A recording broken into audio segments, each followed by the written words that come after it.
کوئی احمدی کوئی اور ہو یہ تھانے دار بننے کی کوشش کرے تو وہ کیا ہوگا؟ وہ جعلی تھانے دار ہوگا جس کے پاس کوئی اتھارٹی نہیں ہے. تو تفرقہ بازی میں اور اختلاف رائے میں زمین آسمان کا فرق ہے. اختلاف رائے ہونا ایک فطری عمل ہے. آپ 5 بھائی ہیں, سب کی ہر الگ الگ ایک ہوتی کی ہے. ہر وقت ایک جیسا ذہن ہو سکتا ہی نہیں ہے.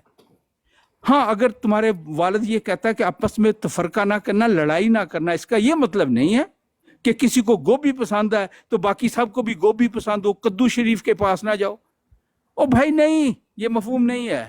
کوئی کدو پسند واقعہ ہوا ہے تو وہ کدو پسند واقعہ ہوا ہے, کوئی گوبھی پسند واقعہ ہوا ہے, کسی کو پوٹھ دیاں بوٹیاں چنگی لگی ہیں, گوشت پسند ہے. تو اختلاف رائے 5 بھائیوں میں بھی ہو سکتا ہے, لیکن یہ جس چیز سے منع کیا گیا وہ دین کے لیے فساد کرنا, ایک دوسرے کے گھروں کو آگ فساد لگانی, کرنا, ہاں بالکل فساد فی ایک الحال دوسرے سے کی منع کیا گیا. زندگی عذاب کر دینی, مذہب کو ٹھیکے داری پر لے کر دوسروں پر تکفیریت اور ملائیت کی دلدل میں دھنسی ہوئی گوبر کی مثل ایک ذلیل سوچ کا ٹوکرا سر پر اٹھا لینا, جس سے منع کیا گیا ہے. اختلاف رائے ہونا برکت مطلب کا کہ صاحب آپ 10 یورو ہار گئے ہیں بھائی. نہیں انہوں نے جواب یہ دیا ہے, مجھے سمجھ آ گیا. آپ نے ان کی باتوں کو سمجھنا آسان نہیں ہے, وہ بڑی گہری بات کی ہے انہوں نے بالکل کہ بالکل اختلاف رائے مطلب کہ عمران ہار گیا رکھنا. مناظر. نہیں میرے نا میں بالکل متفق ہوں انہوں نے نال. انہاں ہاں آکھیا جو بندہ یہ گال کردا ہے میں کوئی فرقہ بناونا ہے وہ بالکل جہل انسان ہے, اور میں بالکل یار یہ متفق نہیں ہوں. کہا او بھائی, یہ نہیں کہا. نہیں کہا انہوں نے کہا ہے, انہوں نے بارہا 4 انہوں نے بار کہا ہے کہ الگ الگ سوچ ہو سکتی ہے, الگ الگ مکتبہ فکر ہو سکتے ہیں, فرقے نہیں وہ مکتبہ فکر ہیں. اور ان کا اور یہ نبی کریم صلی اللہ علیہ وسلم کی حدیث بھی انہوں نے پڑھ دی, بتا دی کہ اختلاف رائے رکھنا دین کا حسن ہے. کوئی آپس میں کوئی اختلاف ہو رہا ہے تو اس میں کوئی بندہ سیکھتا بھی اسی طریقے سے, بالکل. یہ بات ہے ساری. تو اور وہ ان کا انہوں جو نے بہت آپ اچھا ایکسپلین کیا ہے. انہوں نے کہا ہے کہ اور جو میں اور طاہر امجد صاحب اس بات پہ ہم نے بڑی ڈیٹیل سے بھی بات کی کہ مرزا صاحب کا اس کا دعویٰ بھی نبوت کا موجود نہیں ہے کتابوں میں, انہی کی کتابوں میں. ہم نے اس پہ بھی بڑی تفصیل سے بات کی ہے. تو ان کا خیال اور باقی جو احمدی حضرات ہیں ان کے خیال میں تھوڑا سا ڈفرنس ہے. آپ نے کتنی دفعہ سنا نہیں ہے ان کی بات سے کہ ذل کیا ہے, بروز کیا ہے. کتابوں کو پڑھو نا صحیح کر کے, آپ کو پتہ لگے. یہ ہے اصل بات. نہیں میں آج طاہر امجد صاحب کی بات سے متفق ہوں. انہوں نے کہا ہے اگر ایسی بات ہے اور ہے بالکل ہے. انہوں نے کہا ہے کہ اگلا سوال کرو, اگلا سوال. تو ایک سوال آپ کا ہو گیا, اب اگلا سوال بھی کرے. میں ان کا شکریہ تو ادا کر لوں نا کہ انہوں نے میرے سوال کو بڑا اچھی طریقے سے جواب دیا ہے. غور سے سنا کرو اور سیکھا کرو ہاں. ملک اور عمران صاحب. دوسری گل یہ ہے کہ ہن میں ہی نہیں بولنا, اور ہی میرے دوست بیٹھے نے انہاں نہیں ٹائم دے کہ خاص طور تے مفتی شاہ صاحب اور آ گئے نے, ہن انہاں نے ٹائم دے. جی ملک صاحب بڑی مہربانی جناب. اچھا طاہر امجد صاحب فرما رہے تھے کہ نہیں جماعت احمدیہ کوئی نیا فرقہ نہیں ہے, لیکن مرزا صاحب تو کہہ رہے ہیں کہ میں نے ایک نیا فرقہ بنایا ہے. اٹھا کے دیکھیے روحانی خزائن جلد 13 صفحہ 343. مرزا صاحب فرماتے ہیں مسلمانوں کے تمام فرقوں میں سے گورنمنٹ کا اول درجہ کا وفادار اور جان نثار یہی نیا فرقہ ہے, جس کے اصولوں میں سے کوئی اصول گورنمنٹ کے لیے خطرناک نہیں. ملکہ وکٹوریہ کا انگریزوں کا وفادار فرقہ یہی نیا فرقہ ہے. وہ کون سا نیا فرقہ ہے؟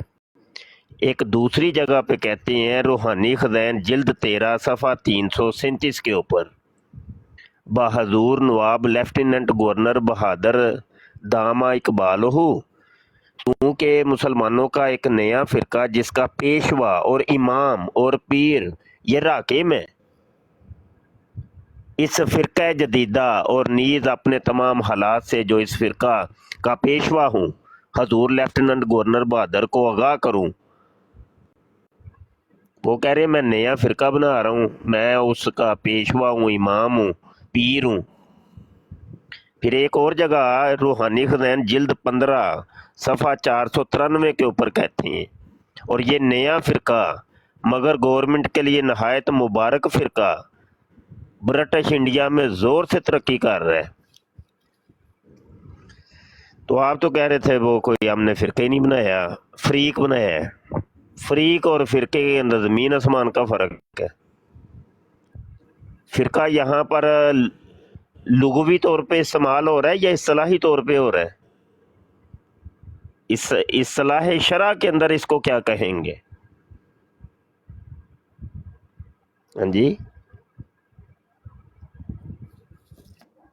چلیں بات کریں امجد صاحب۔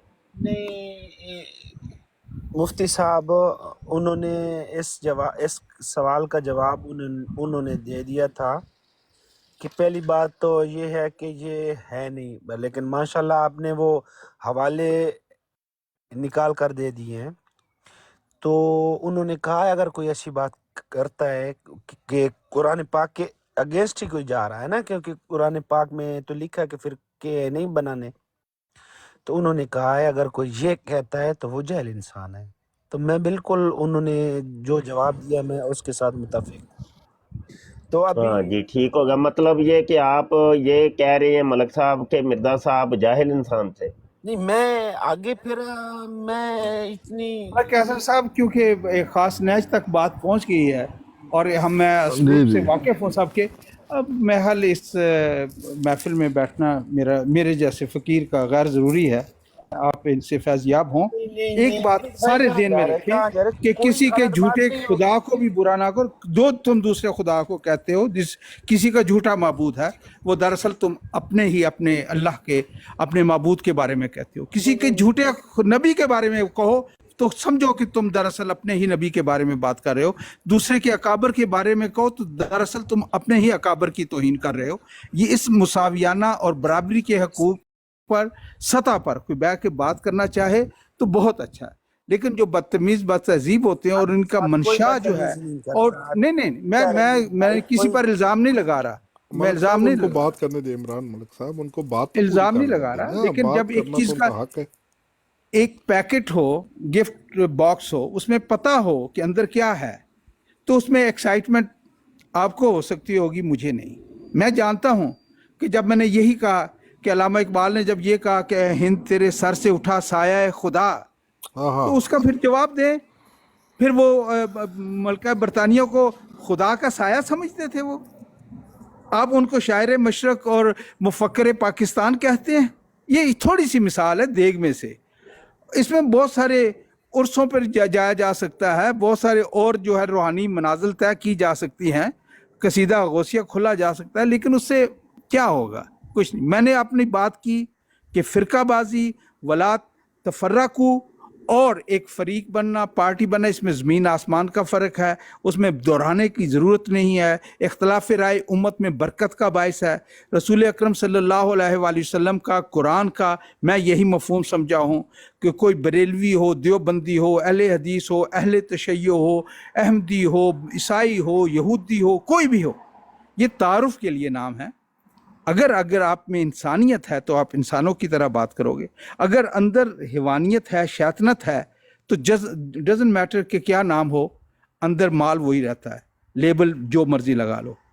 تو میرے تو یہی جواب ہے، تو وہ ما علینا الا البلاغ۔ آپ بات کریں، میں سنتا ہوں۔ چلو وہ تو ٹھیک ہے، نام آپ نے رکھ لیا، کوئی سا بھی کوئی مسئلہ نہیں، ہم نے کون سا آپ کو کچھ کہا ہے؟ نام رکھ لیا نا آپ نے، نیا فرقہ بنا لیا، تو اس میں کون سی کوئی، آپ خود کہہ رہے ہیں کوئی بڑی بات نہیں ہے، تو ناراضگی تو اس میں بنتی نہیں ہے۔ تو بہرحال یہ ہے کہ یہ تو آپ کو ماننا پڑے گا نا کہ مرزا صاحب نے قرآن پاک کی اور اللہ پاک کی خلاف ورزی کی ہے، اللہ پاک کے حکم کی خلاف ورزی کی ہے۔ جب اللہ کہہ رہا ہے فرقے نہ بناؤ تو مرزا صاحب نے بنا لیے۔ تو یہ تو عام انسان کو زیبا نہیں ہے کہ اللہ کے حکم عدولی کرے، عام مسلمان کو یہ زیبا نہیں ہے۔ تو چیز ہے کہ دعویٰ بندے کا مسیح ہونے کا، مہدی ہونے کا، خدا ہونے کا اور خدا کا بیٹا ہونے کا، اور بڑے بڑے بلنگ و بانگ دعویٰ جات ہوں اور وہ اٹھ کے اللہ کے حکم کی خلاف ورزی کر دے. بات یہ ہے اصل میں. تو جو اصول ہیں ان اصولوں کے اوپر رہ کے آپ بات کریں. یہ نہیں ہے کہ محبت کے اندر آپ اتنے ہی مطلب وہ آنکھیں ہی بند کر لیں کہ آپ کو سچائی بھی نظر نہیں آ رہی. جو ہے وہ ہے. قرآن نے جب کہہ دیا کہ فرقے نہ بناؤ، مرزا صاحب نے بنا لیا. تو کم از کم حق گوئی کرنا سیکھیں، حق کا ساتھ دینا سیکھیں. آپ تھوڑی دیر کے لیے مرزا صاحب کو اپنے وہ جو ہیں وہ ٹھیک ہے ان کو آپ سائڈ پہ رکھیں، لیکن آپ انصاف کا ترازو ہاتھ میں پکڑ کے فیصلہ تو کم از کم کر سکتے ہیں کہ نہیں. کہ اللہ کہہ رہا ہے بھائی فرقے نہ بناؤ، مرزا صاحب کہہ رہے ہیں میں نے فرقہ بنایا ہے، فرقہ جدیدہ. جی امجد صاحب. فرقہ کس سے منع کیا اس لیے کیا گیا ہے کہ کسی کے اکابرین کی علماء کے بارے میں کوئی حرمین کی ہو وہ تلوار چلانی، یہ ہوتی ہے تفرقہ بازی. یہ حسام الحرمین کس نے چلائی ہے؟ اب بات یہ ہوتی ہے کہ بات کون کر رہا ہے. احمد رضا صاحب بریلوی نے فتویٰ لگایا علماء دیوبند کے بارے میں کہ یہ گستاخ رسول ہیں، یہ مرتد ہیں، یہ فرقہ شیطانیہ سے تعلق ہے اور واجب القتل ہیں، واجب القتل ہیں، اور جو ان کے کفر میں بھی شک کرے وہ بھی کافر اور ان کا نکاح منسوخ فسخ. اب ایسے الفاظ، یہ ہوتی ہے فرقہ بازی، یہ ہوتی ہے تفرقہ بازی. اپنی رائے کا اظہار کرنا یہ فرقہ بازی نہیں ہوتی. پھر میں آپ کو بتاتا ہوں کہ فرقہ بازی ہوتی کیا ہے. ادھر سے جواب آتا ہے دیوبندیوں کی طرف سے. وہ کیا ہوتی ہے؟ المحند المفند. ملک کیسر صاحب یہ بھی یاد کر لے. اچھا، المحند المفند، اس کا مطلب یہ ہے ہند کی تلوار سٹھائے ہوئے بابے کے اوپر. پہلے جو احمد رضا بریلوی صاحب نے لکھی فتویٰ اس کا نام ہے حسام الحرمین، حرمین کی تلوار وہ چلائی. اس میں کیا کہا کہ دیوبندی علماء کے بارے میں کہ یہ بدترین، یہ گستاخ رسول ہیں، یہ مرتد ہیں، یہ واجب القتل ہیں، اور جو ان کے کفر میں شک بھی کرے وہ بھی کافر اور اس کا نکاح فسخ. یہ ہوتی ہے فرقہ بازی جو بریلوی حضرات کے امام احمد رضا صاحب نے علماء دیوبند کے بارے میں کہا. اور فرقہ بازی یہ ہوتی ہے، اب ایک اور نام یاد کر لیں، وہ ہوتی ہے المحند المفند، ہند کی تلوار سٹھائے ہوئے بابے پر. اس میں کیا علماء دیوبند کے دستخطوں سے موجود ہے کہ یہ بریلوی جو ہیں یہ لشکر کفار ہیں. یہ لفظ بھی یاد کر لیں، لکھ لیں، لشکر کفار ہیں. اور اپنے علماء کے بارے میں کہا کہ یہ رضوان اللہ علیہم اجمعین ہیں، اور یہ لشکر کفار ہم پر دوڑ پڑا ہے. یہ ہوتی ہے فرقہ واریت، یہ ہوتی ہے فرقہ واریت، یہ